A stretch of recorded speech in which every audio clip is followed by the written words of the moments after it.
Assalamualaikum warahmatullahi wabarakatuh. Alhamdulillah nahmaduhu wa nastaghfiruh wa na'udzu billahi min shururi anfusina wa min sayyiati a'malina. Man yahdihillahu fala mudilla lahu wa man yudlilhu fala hadiya lahu. Asyhadu an la ilaha illallah wa asyhadu anna Muhammadar Rasulullah. Wassalatu wassalamu ala asyrafil anbiya'i wal mursalin wa ala alihi wa ashabihi ajma'in. Subhanaka la ilma lana illa ma 'allamtana innaka antal alimul hakim. Wa la hawla wa la quwwata illa billahil 'aliyyil 'azim. Rabbi shrah li sadri wa yassir li amri wahlul 'uqdatam min lisani yafqahu qawli, amma ba'd. Fa ya ibadillah ittaqullah, usikum wa iyaya bitaqwallah, faqad fazal muttaqun, wa amma ba'd. Alhamdulillah, kita rafa'kan setinggi-tinggi pujian kehadrat Allah Subhanahu wa taala. Dan kita bersyukur kehadrat Allah Subhanahu wa taala kerana dengan limpah kurnia, taufik dan hidayah Allah Subhanahu wa taala dapat kita menyambung kuliah kita, yakni dengan menggunakan kitab dosa-dosa besar ataupun judul asalnya Al-Kabair yang disusun oleh Imam Al-Hafiz Muhammad bin Ahmad bin Uthman Az-Zahabi dan diterjemahkan oleh Syekh Ahmad Smaid. Kita sambung kepada tajuk yang berikutnya. Qala mu'allif rahimahullah wa nafa'ana bi'ulumihi fid dharain, amin ya rabbal alamin. Yang dosa yang ke-15. Kita sudah masuk dosa yang ke-15 yang tajuknya lari dari medan perang. Dosa ke-15, lari dari medan perang. Yang ini sesiapa yang lari daripada medan perang, ianya adalah dosa besar.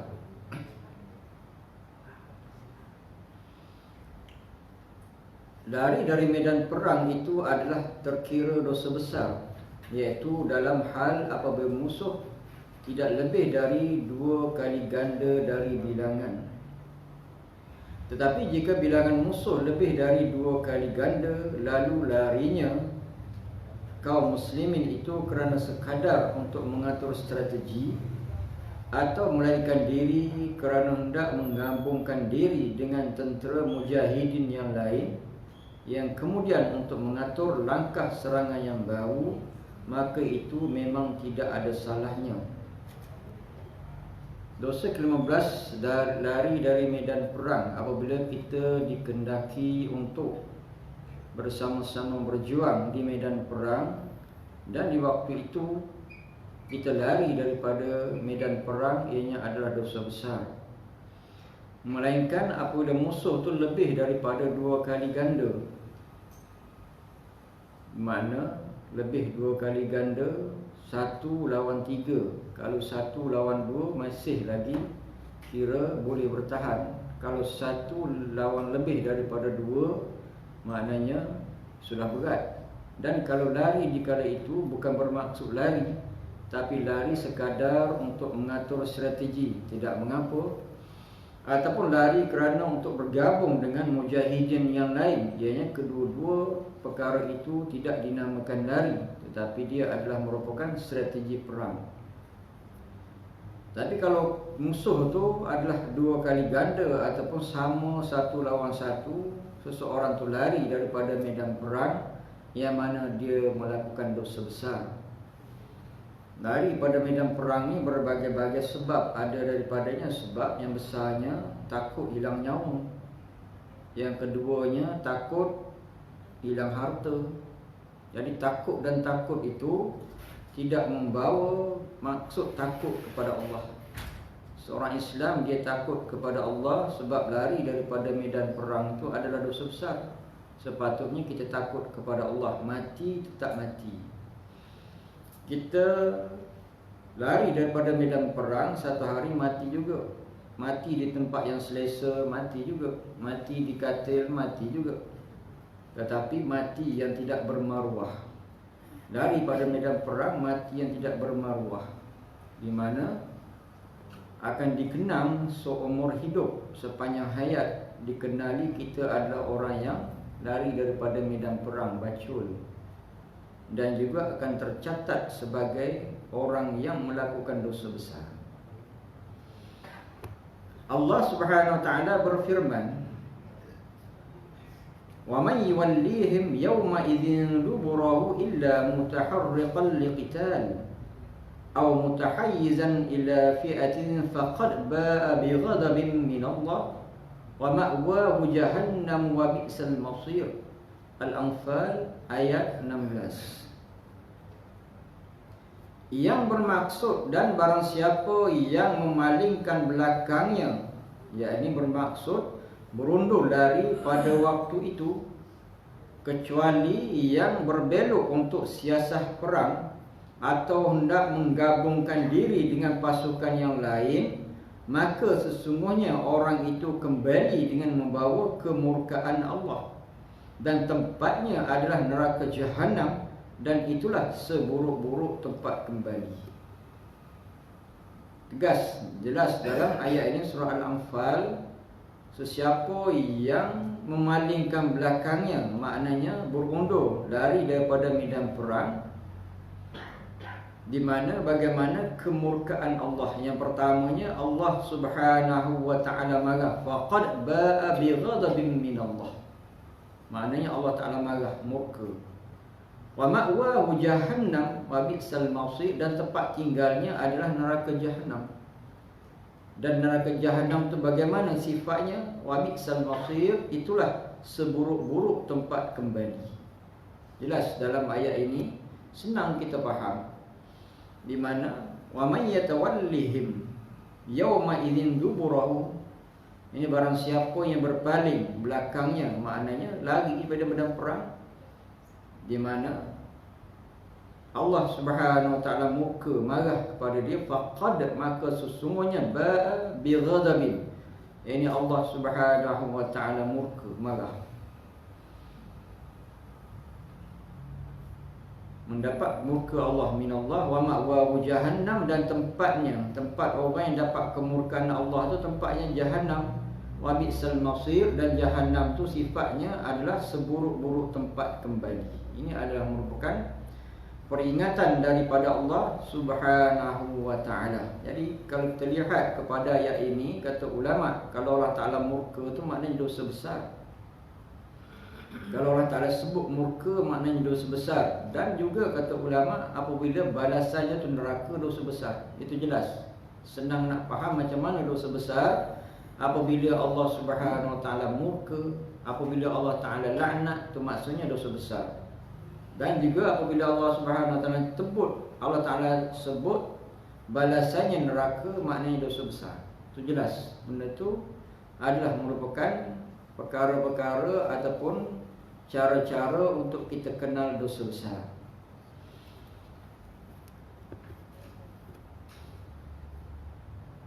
Jadi oleh kerana ayat ini jelas kepada kita, andai katalah kita ditakdirkan oleh Allah Subhanahu Wa Taala terpaksa mempertahankan Islam, dituntut untuk menjaga kedaulatan Islam, dituntut oleh pemerintah untuk menjaga Islam, kita kena sama-sama berperang. Kalau sesiapa lari, dia akan berhadapan dengan murka Allah, dan juga tempatnya adalah neraka Jahannam.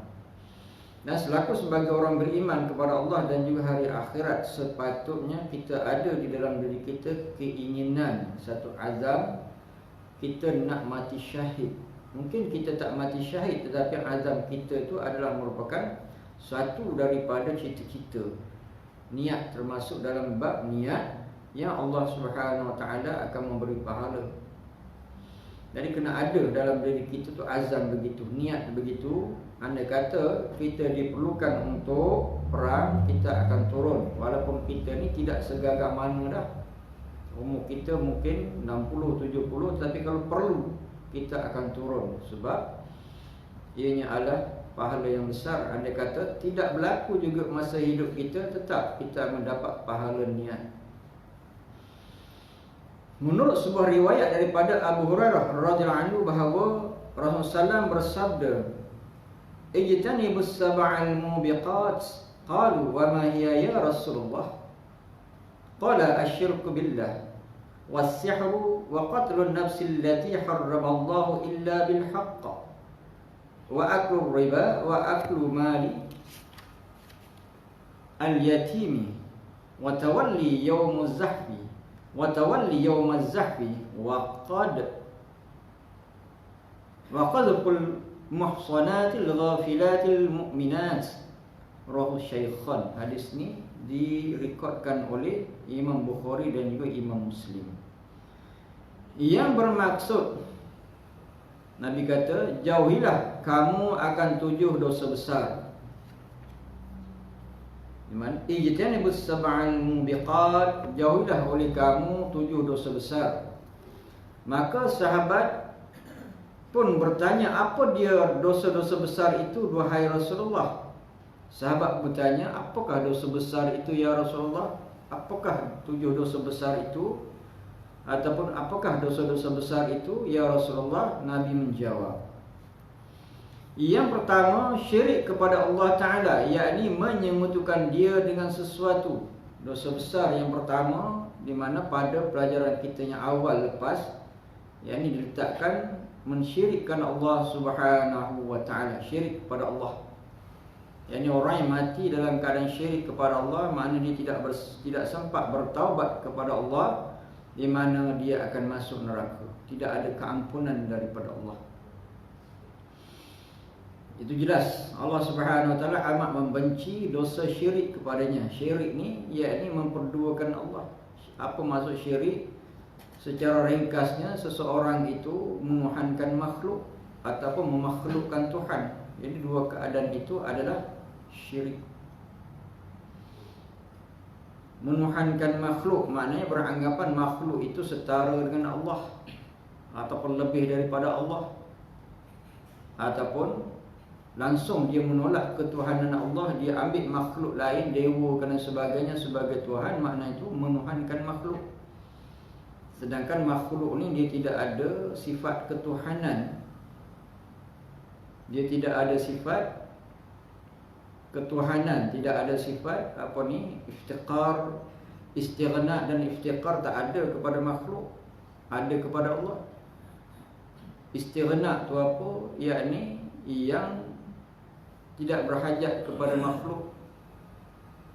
Allahu ghaniyun 'anil 'alamin. Allah Subhanahu wa Ta'ala terkaya daripada alam seluruhnya. Maknanya Allah Subhanahu wa Ta'ala tidak berhajat kepada makhluk. Al-iftiqar itu maknanya makhluk berhajat kepada Allah.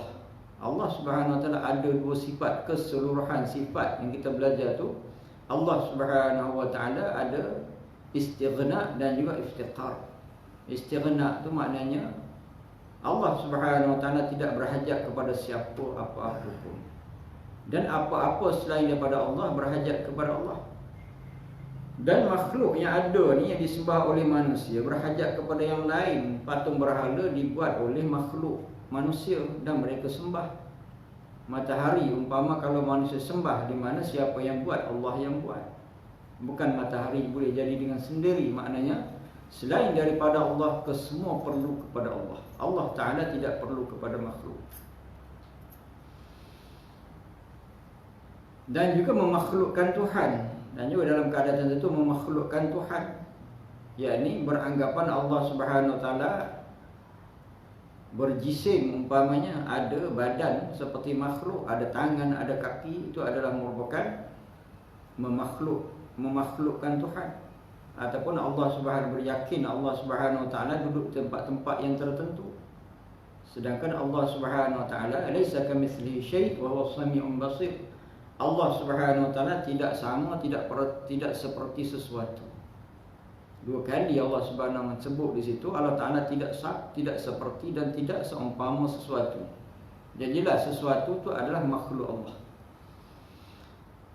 Yang kedua, dosa besar yang keduanya, Nabi suruh jauhkan menyihir orang atau menyuruh orang lain membuat sihir, dan juga menyihirkan, belajar ilmu sihir, dan juga menyihirkan orang ataupun pergi jumpa orang yang menyihir untuk sihirkan orang lain.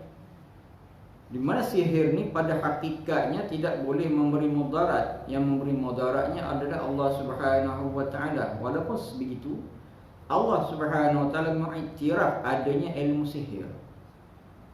Dan Allah Subhanahu wa taala kadang dengan keizinan Allah, dengan kehendak Allah, sihir itu menjadi. Dan bagaimana kekufuran orang yang belajar ilmu sihir ini, dia bersahabat dengan jin syaitan.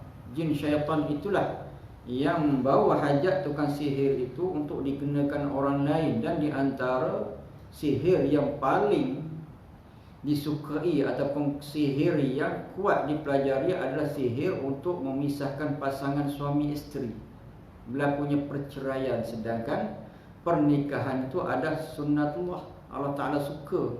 Perceraian itu Allah Ta'ala tidak suka. Dan apabila ada campur tangan sihir untuk menyebabkan isteri benci kepada suami, suami benci kepada isteri, hingga berlakunya perceraian, di mana dia adalah merupakan satu dosa yang besar. Satu, dosa sihir. Dan juga dosa yang kedua adalah menyebabkan suami isteri itu bermusuhan sehingga berlaku perceraian. Tidak suka. Suami tengok isteri pun tidak suka, tidak cinta. Isteri tengok suami pun tidak cinta, tidak sayang lagi. Sebab apa? Sihir itu sudah mengaburi mata mereka. Ini adalah kerja sihir yang paling tinggi. Dan kalau kita bayangkan bagaimana, apakah benda itu adalah baik? Memang sudah tentulah tidak baik. Sihir itu sendiri pun, orang beramal ilmu sihir, yakni dia sudah mensyirikkan Allah. Dia minta pertolongan kepada syaitan.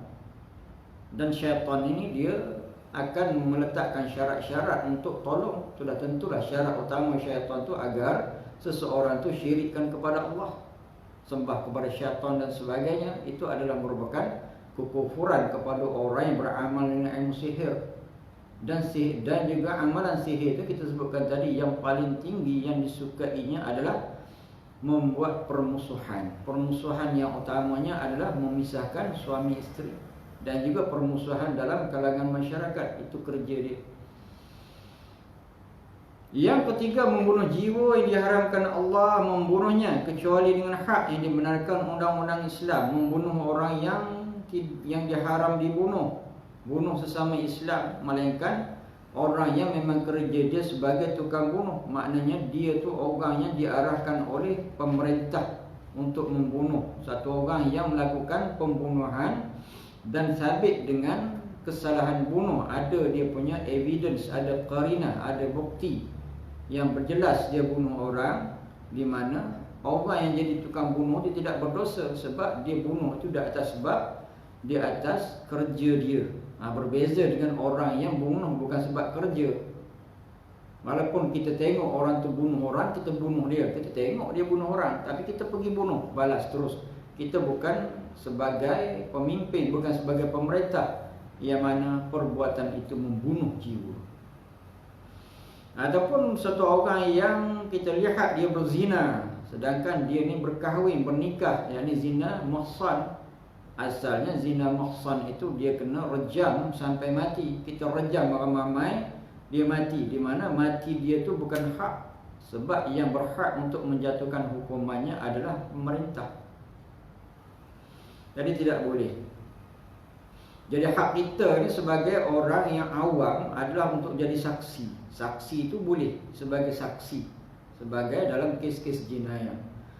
Dan kalau selain daripada itu bunuh orang tidak boleh, memang tidak boleh. Yang keempat, makan harta riba. Yang ini Nabi SAW suruh kita jauh daripada memakan harta riba. Yang ini harta riba ni, contohnya pinjam 100, janji bayar 120. Yang ini 20 tu adalah riba. Itu contoh yang senang kita faham lah, riba. Mana riba itu adalah satu dosa yang besar. Yang kelimanya makan harta anak yatim. Jadi anak yatim ni sepatut kita sara dia, sepatut kita beri bantuan kepada dia. Tiba-tiba ada orang yang tamak dia makan harta anak yatim. Sedangkan makan harta anak yatim itu adalah merupakan dosa besar. Patutnya kita bantu. Anda kata adik-beradik kita meninggalkan anak yatim. Anak yatim tu belum baligh dan meninggalnya adalah ayahnya, patut kita bantu. Tapi bagi setengah orang yang tamak, dia pula memakan harta anak yatim. Dia diberi tanggungjawab untuk menjaga harta anak yatim itu, dia pula pergi tamak. Jadi tamak, dia makan harta anak yatim. Ataupun dalam bentuk-bentuk yang lain. Kadang-kadang ada satu kematian dan ada makan minum di situ. Kita tengok dulu, ada kematian dan tahlil itu, yang beri makan tu siapa? Kalau yang makan itu di rumah anak yatim tu berbahaya. Takut-takut makanan itu diambil daripada harta anak yatim. Melainkan jiran-jiran yang buat makan hulur hantar kepada rumah si mati, panggil orang untuk bertahlil. Itu satu perkara yang lain. Jadi tahlil tu, tengok juga keadaan tahlil satu perkara. Tahlil itu termasuk la ilaha illallah tu asal tahlil. Yang satu lagi makan. Kerana ada tahlil dan ada makan. Makan dia tengok siapa yang buat. Kalau di rumah tu yang matinya adalah orang muda, makna dia ada anak yatim. Jadi anak yatim makan tu siapa? Daripada siapa? Takut kita ni makan harta anak yatim. Harta tu belum diagihkan lagi. Sebab harta anak yatim tu kita tak boleh ambil. Walaupun ditanya kepada anak yatim tu, dik nanti ambil duit lah nak buat tahlil, ambil lah kecil. Dia pun tak tahu apa-apa. Tak boleh. Keizinan daripada anak yatim, maksud anak yatim itu bawah umur anak yang belum balik, keizinan dalam menggunakan harta memang tak boleh.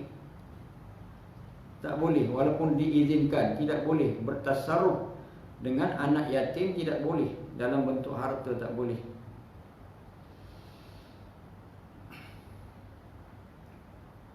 Yang keenam, lari dari medan perang pada hari pertempuran. Ini adalah perbincangan kita. Dan yang ketujuh, menuduh wanita muhsanat, baik yang suci dari dosa dan beriman. Yang ketujuhnya, dosa besarnya, iaitu menuduh satu orang perempuan yang baik dia berzina. Orang yang menuduh satu orang yang melakukan penzinaan dan dia tidak membawa 4 orang saksi, yakni dia kena hukum qazaf. Qazaf ni adalah hukum Allah. Sebanyak mana hukumnya? 80 sebat. Satu orang yang menuduh satu orang yang berzina dan dia tidak boleh membawa 4 orang saksi, di mana dia akan dikenakan hukum qazaf. Hukum qazaf tu berapa? Yang ni 80 sebatan. Dan qazaf ni berlaku kepada orang menuduh orang berzina, satu. Yang keduanya, suami menafikan anak dalam kandungan tu bukan anak dia. Maknanya satu orang suami kata ni anak dia dalam kandungan isteri dia tu bukan anak dia. Di mana secara jelas dia menuduh isterinya berzina. Dan kalau dia tidak boleh bawa saksi, 4 orang saksi, dia kena hukum qazaf 80 sebat. Itu kena belajar dalam bab munakahat pula lah. Satu bab yang berkenaan dengan qanun jinayah syar'iyah.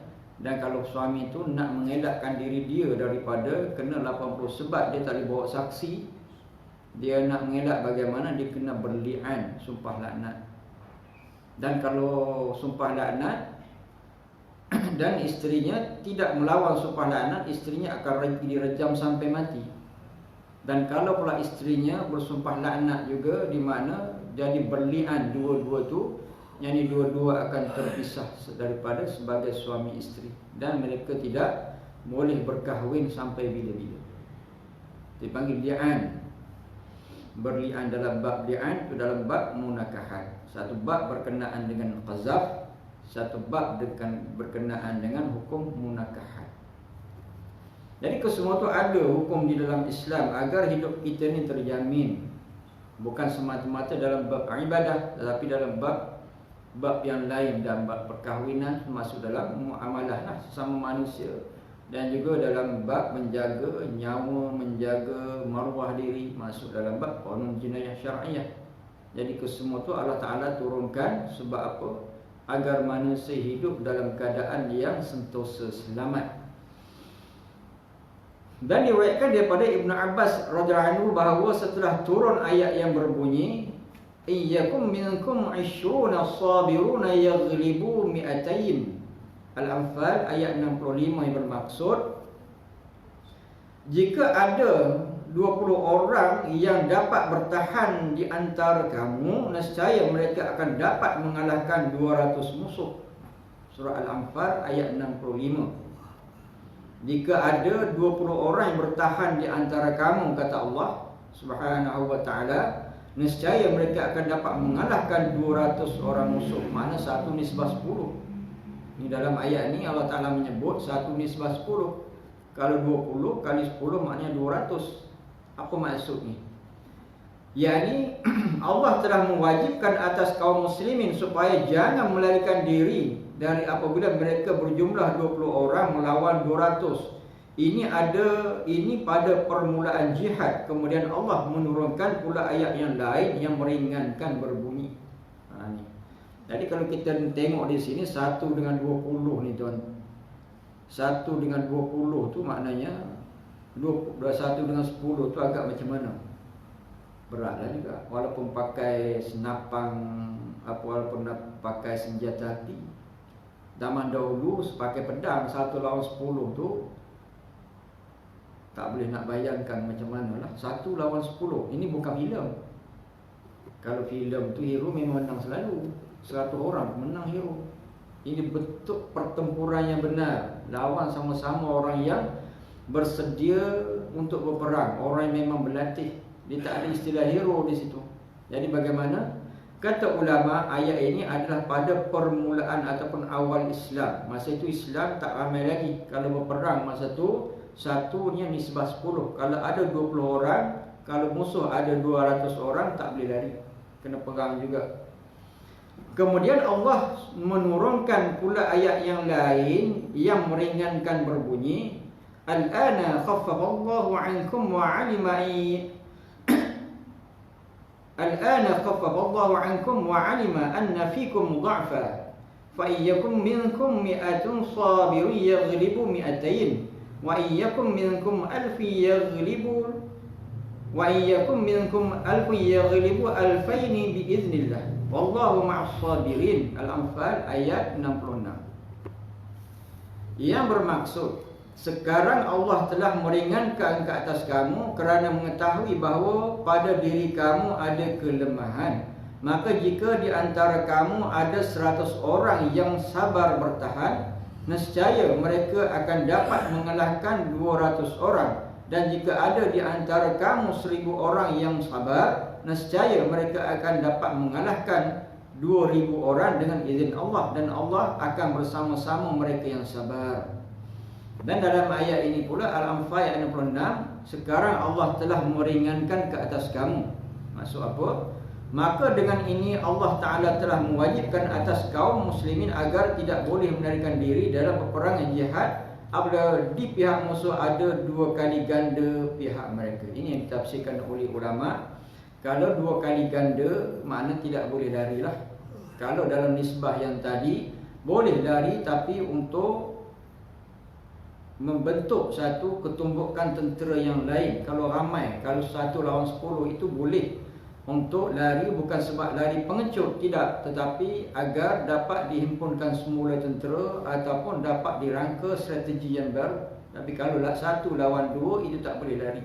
Ini ditetapkan dalam ayat ini. Allah Subhanahu Wa Taala memberi keringan, itu maksud dia.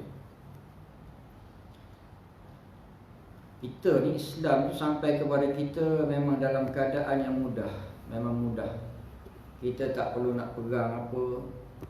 Hanya perlu perang untuk melawankan nafsu kita sahaja. Perang lawan nafsu. Nafsu ni dia tak suka kepada kebajikan. Nafsu tak suka solat berjamaah. Hatta nafsu pun tak suka solat. Sebab apa? Kenapa orang banyak buat maksiat? Sebab nafsu mengalahkan akan keimanan dia. Yang kita duk datang ni Allah Ta'ala tolong kita. Allah Ta'ala beri hidayah kepada kita untuk kita beribadah. Kalau harapkan kita semata-mata memang dah terkalah kita dengan nafsu. Dan kerana itulah Allah Subhanahu wa taala mengajar kepada kita doa, Allahumma a'inni ala zikrika wa syukrika wa husni ibadatik. Yang minta tolong juga kepada Allah, sebab hidayah taufik itu milik Allah Subhanahu wa taala. Kita tidak boleh sombong. Kita datang ni sebab Allah Taala yang beri kekuatan kepada kita. Kalau nak harapkan kekuatan dalam diri kita memang berat. Kadang-kadang kita pun memang terkalah juga kadang-kadang. Ni nak datang solat berjemaah ni, bagi lebih lagi kepada muslimin. Muslimat itu mana dia afdal di rumah, melainkan ada majlis ilmu yang dia perlu belajar. Muslimin inilah yang dituntut untuk solat berjamaah. Itu yang berat. Dan kalau kita ni tidak diberi kekuatan, mungkin pun tak sampai juga. Syukur kepada Allah Subhanahu wa taala, Allah Taala beri kekuatan untuk kita solat berjamaah. Dan syukur kepada Allah Subhanahu wa taala, Allah Taala beri kekuatan kepada kita untuk duduk dalam majlis ilmu. Duduk dalam majlis ilmu ni mungkin kita penat, bekerja, balik kerja, mengantuk dan sebagainya. Tetapi pahala fisabilillah. Dan dengan ilmu tu kita tahu lah sekurang-kurang dalam pelajaran kita ni dosa tu apa. Yang buat macam ni apakah pahala, yang buat macam ni apakah dosa. Kalau tidak, kemungkinan kita tidak tahu. Dan itulah Nabi mengajar kepada kita doalah, Allahumma inni ala zikrika wa syukrika wa husni ibadatik. Ya Allah, tolonglah aku ni untuk berzikir, ingat kepada Allah. Ya Allah, tolonglah. Allahumma inni ala zikrika wa syukrika, tolonglah aku ni untuk mensyukurimu ya Allah. Dan tolonglah aku ya Allah mengelokkan ibadah aku. 3 bentuk. Ya, ini semua ni minta tolong kepada Allah. Jadi kalau kita faham daripada maksud doa itu, maknanya kita ni adalah merupakan insan yang kadang-kadang boleh terkalah. Sebab kekuatan tu kena daripada iman kita. Kalau iman kita itu dalam keadaan yang kuat, insya-Allah kuatlah. Dan sedangkan kalau iman tu menurun kekuatannya, kita akan terkalah dengan nafsu. Nafsu tu ammaratun bisu, sentiasa menyuruh kepada kejahatan. Nafsu tak akan tolong kita untuk buat kebaikan. Melainkan nafsu tu bagaimana kita tundukkan dengan kesedaran, keinsafan. Yang kerana dialah kita akan dihumbankan ke dalam neraka, kena bagi insaf. Dan nak menginsafkan nafsu tu dengan ilmu. Ilmunya kita tahu di depan kita tu ada syurga dan di depan kita ada neraka. Yang mana salah satu daripadanya akan ditempatkan kita. Nak masuk syurga tu 2 yang syaratnya, iman dan amal soleh. Itu yang Allah letakkan syarat, tak ada daripada yang 3. Tak ada yang ketiga, iman dan amal soleh. Hanya 2, beriman berserta dengan amal soleh. Dan amal soleh tu ada yang wajib dan ada yang sunat. Contohnya yang wajib di sini perang. Kalau kita diperlukan perang, memang kena perang lah. Walaupun kita sayang nyawa kita, walaupun kita takut nak mati, walaupun kita takut hilang harta kita, tetap kena perang. Dan perang yang selain daripada perang ini, perang melawan nafsu kita. Nafsu tu nak dilawan.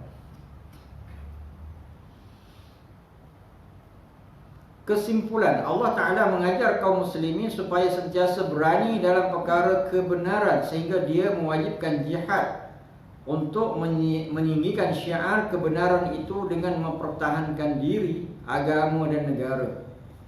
Di mana sebagai kesimpulannya, khulasahnya, Allah Ta'ala mengajar kaum muslimin supaya sentiasa berani dalam perkara kebenaran. Itu dia punya matlamat daripada perang ni, yakni agar orang Islam sentiasa berani apabila dalam berhadapan dengan benar.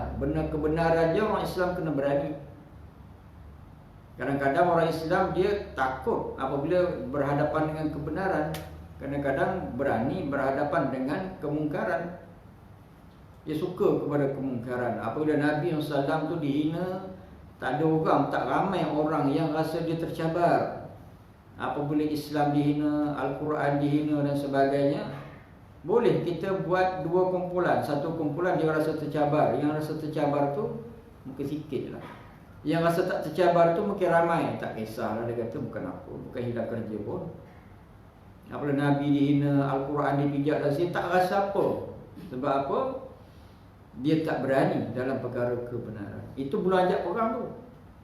Nabi dihina, dicerca tu, kan ada satu khutbah dalam baru berkenaan dengan perkara menghina Rasulullah SAW. Kan ada khutbah di Selangor dalam bulan lepas ke. Bagaimana nak ceritanya, ya ini menghina Nabi SAW tu adalah merupakan perkara, dah jadi perkara yang dah dijadikan sebagai satu perkara sekarang, sehingga terpaksa dijadikan khutbah. Bermakna kalau benda tu tidak dijadikan khutbah, makna benda tu tidak besar. Jadi benda tu besar.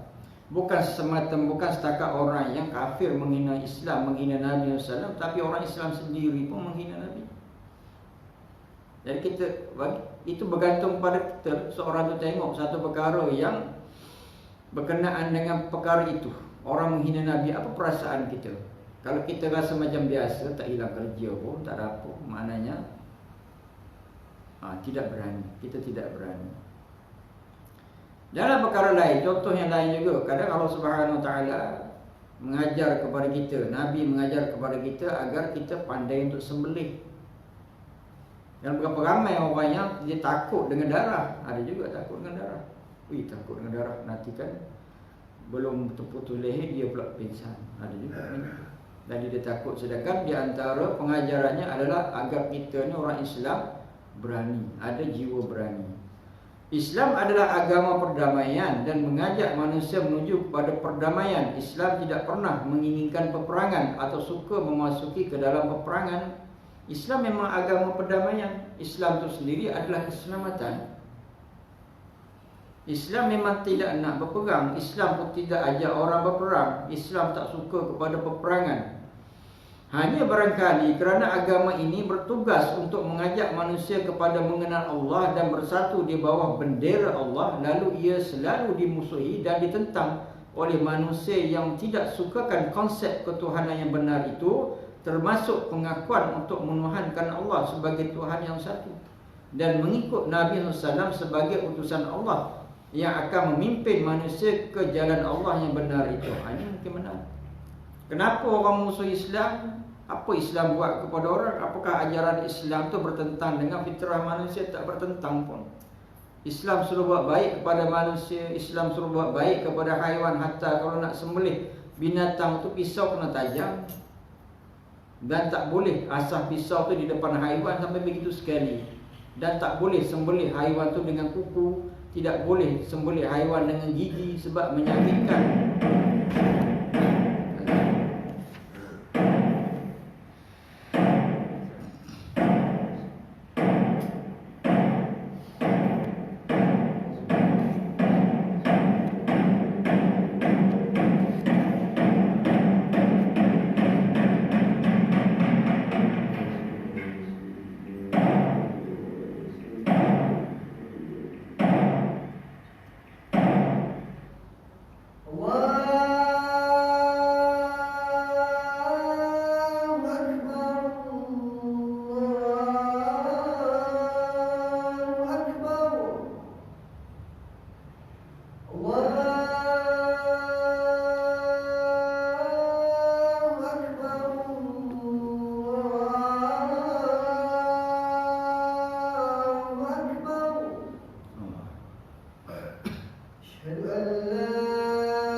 Ini kenapa Islam dimusuhi?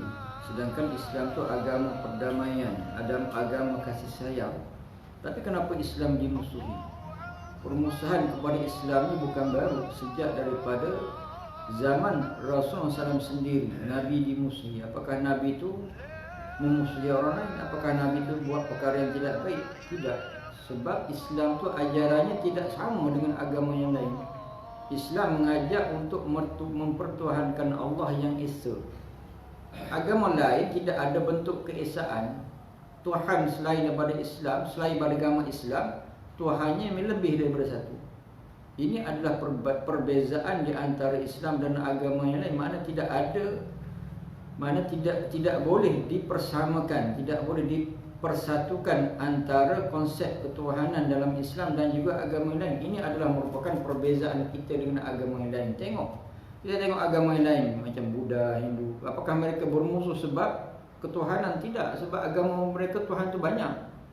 Dan Tuhannya adalah daripada kalangan-kalangan yang mereka angkat daripada makhluk. Begitu Kristian bagi mereka tu 3 dalam 1. Begitu juga Yahudi, agamanya Tuhannya lebih daripada 1. Islam saja yang mengajak kepada menuhankan Allah yang Esa. Yang wujud Allah tu adalah tunggal. Dan tidak ada agama lain yang mengesakan Tuhan mereka, tak ada. Ini adalah merupakan perbezaan yang ketara, yang tidak boleh kita ni dipersatukan untuk sama-sama. Konsep ketuhanan kita tu berbeza. Ini adalah merupakan jalan yang membawa kepada permusuhan dan peperangan daripada dulu lagi. Apabila ada puak yang memusuhi konsep ketuhanan yang Maha Esa ini dan mereka ingin menghancurkan kepercayaan ini, maka hendaklah kaum muslimin dengan bangun menentang mereka, sebab mereka itu adalah tentera iblis, force of evil. Di mana kalau adalah puak-puak yang ingin menghilangkan akan konsep ini, orang Islam kena bangun, sebab ini adalah konsep asas dalam Islam. Tidak ada persamaan ataupun kita tidak ada toleransi dalam ini. Tidak ada sikap toleransi, yakni menuhankan banyak, tak ada. Tuhan tu adalah satu, Esa. So siapa yang menerima konsep Tuhan tu lebih daripada satu, terus kufur kepada Allah. Itu syirik dan tidak ada benda ni persamaan. Tidak ada toleransi dalam perkara ini. Karena itulah Islam bangkit untuk mempertahankan akan konsep ini. Nabi SAW diperang, diserangi, dan Nabi mempertahankan konsep Allah Ta'ala itu Tuhan yang Esa. Yang berusaha membawa manusia ke jalan yang bengkok, iaitu jalan kufur, dan tidak ada dosa yang lebih besar lagi di atas dosa kufur itu, yang mana ia merupakan suatu dosa yang tidak terampun lagi.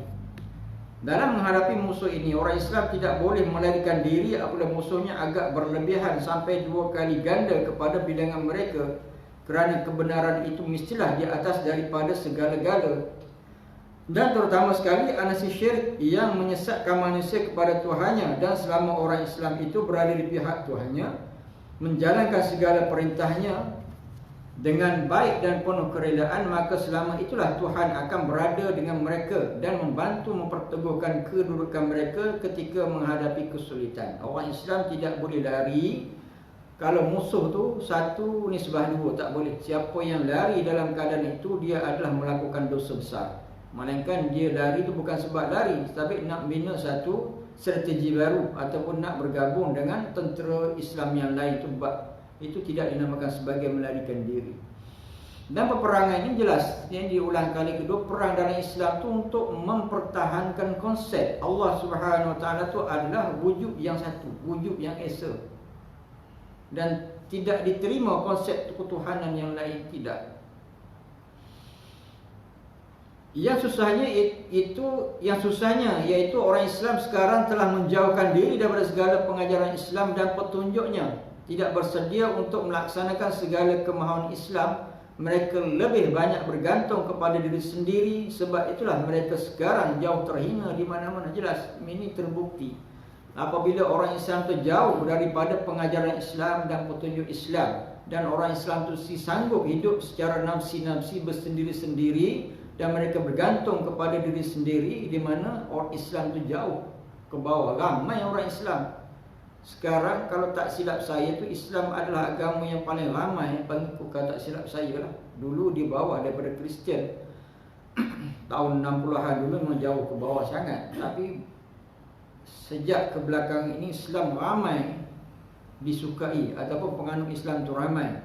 Walaupun sebegitu, ramai orang Islam ni seperti Nabi sebut lah, yang seperti buih di laut, tidak boleh menggerunkan orang lain. Sebab hidup orang Islam takut kepada bayang-bayang takut. Yang ni mereka itu adalah satunya takut kepada mati. Sedangkan mati itu adalah merupakan perjalanan hidup sebagai orang beriman kepada Allah. Hubbud dunya, cinta kepada dunia, dan juga takut kepada mati, itu jelas. Cinta kepada dunia sehingga orang Islam tu seolah-olah sama dengan orang kafir, berebut-rebut dengan orang kafir. Kadang-kadang sanggup untuk melakukan kemungkaran walaupun asalkan mereka dapat keuntungan dunia, cinta dunia, sehingga mereka takut kepada kematian. Itu berlaku. Sehingga Islam tu maknanya ditindas. Ramai tapi Islam tu seperti buih di laut.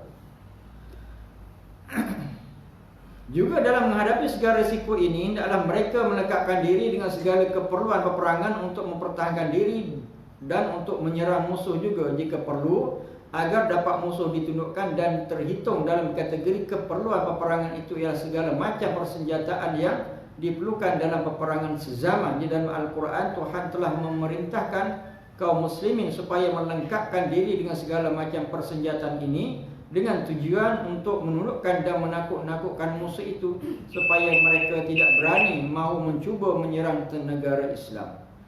Tanggungjawab ini hendaklah dipikul oleh pemimpin kaum muslimin dan orang-orang yang mengendalikan pemerintahan mereka secara mutlak. Tegasnya, melalaikan perkara ini termasuk berdosa juga, sebagaimana melarikan diri daripada medan perang dikira dosa pula. Ini jelaslah. Allah Subhanahu Wa Taala memang memerintahkan kita agar bersiap dengan apa juga bentuk persiapan. Lebih-lebih lagi dengan senjata. Kalau sekarang ada tak negara Islam yang buat senjata? Kebanyakannya negara Islam beli senjata daripada orang kafir. Kadang-kadang beli kapal terbang tak terbang, kadang beli kapal selam pun selam terus. Sebab kita bergantung kepada orang lain. Islam, apakah Islam tak kaya? Islam ni negara yang Allah Ta'ala beri khazanah, hasilnya cukup banyak. Negara Islam boleh katakan hampir ke semua ada minyak. Hasil buminya subhanallah, Masya Allah banyak. Tapi ke mana perginya? Sehingga nak bina kapal perang pun tak ada, hampir tak ada lah. Nak buat satu vaksin pun boleh katakan tak ada. Hampir saya tak tahu dalam medical ni. Tapi nak buat satu vaksin, apakah ada negara Islam yang keluar biaya nak buat satu vaksin? Kebanyakan nak dapat vaksin tu semua daripada orang kafir. Sedangkan duit tu banyak, orang Islam tu banyak. Nak buat satu vaksin tu perlu kepada modal sekian-sekian jumlah duitnya. Tapi duit tu banyak, tapi orang Islam sanggup beli daripada orang kafir. Di mana kekuatan kita? Kalau vaksin tu tipu dan sebagainya, campuri benda haram, kita pun tak ada nak buat apa. Allahu a'lam bissawab. Jadi dua kesalahan inilah. Satu kesalahan lari perang, yang kedua tidak ada pertahanan. A'udzubillahi minasyaitonirrajim. Bismillahirrahmanirrahim. Alhamdulillahirabbil alamin. Allahumma arinal haqqa haqqan warzuqna ittiba'ah wa arinal batila batilan warzuqna ijtinab. Allahumma fa'alna bima 'allamtana waj'alna min 'ibadikas salihin. Wa sallallahu ala sayyidina Muhammad wa ala alihi wa sahbihi wasallam. Walhamdulillahirabbil alamin. Aqulu qawli hadza wa astaghfirullahal azim li wa lakum wa lisairil muslimin wal muslimat fastaghfiruhu innahu huwal ghafurur rahim. Assalamualaikum warahmatullahi wabarakatuh.